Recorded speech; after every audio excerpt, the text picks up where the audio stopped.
తాకట్లో ఉన్న బంగారాన్ని విడిపించలేక వడ్డీల మీద వడ్డీలు కడుతూ ఇబ్బంది పడుతున్నారా? అయితే ఇప్పుడే సంప్రదించండి శివ గోల్డ్ కంపెనీ. మీ నమ్మకానికి మా హామీ శివ గోల్డ్ కంపెనీ.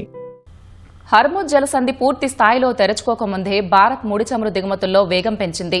ఈ నెలలో ముడి చమురు దిగుమతులకు సంబంధించి యుఏఈ, రష్యాలు తొలి 2 స్థానాల్లో ఉన్నాయి. సౌదీ అరేబియా, వెనజువెలా 3-4 స్థానాల్లో నిలిచాయి. ఇదే సమయంలో అమెరికా నుంచి ముడి చమురు దిగుమతులు గత నెలలో పోలిస్తే తగ్గాయి.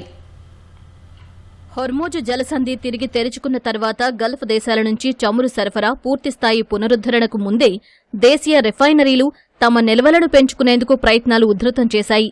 రష్యా నుంచి జూన్లో ముడి చమురు దిగుమతులు భారీగా పెరిగాయి. అలాగే యుఏఈ నుంచి రవాణా దాదాపు రికార్డు స్థాయికి చేరుకున్నాయి.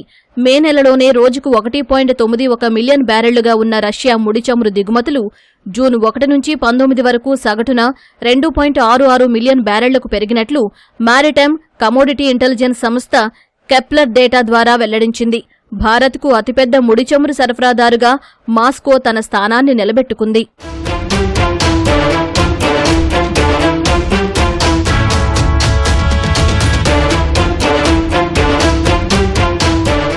జూన్ 1 నుంచి 19 వరకు యుఏఈ నుంచి ముడి చమురు దిగుమతులు రోజుకు 6,36,000 బ్యారెళ్లుగా నమోదయ్యాయి. మే నెలలో దిగుమతి చేసుకున్న 6,44,000 బ్యారెళ్ల కంటే ఇది కొంచెం తక్కువ.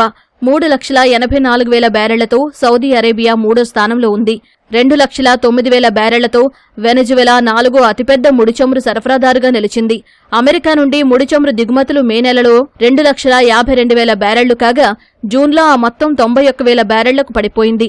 ముడి చమురు దిగుమతుల్లో భారత్ అనుసరిస్తున్న వైవిధ్యభరిత వ్యూహాన్ని ఈ కొనుగోళ్లు చాటుతున్నాయి.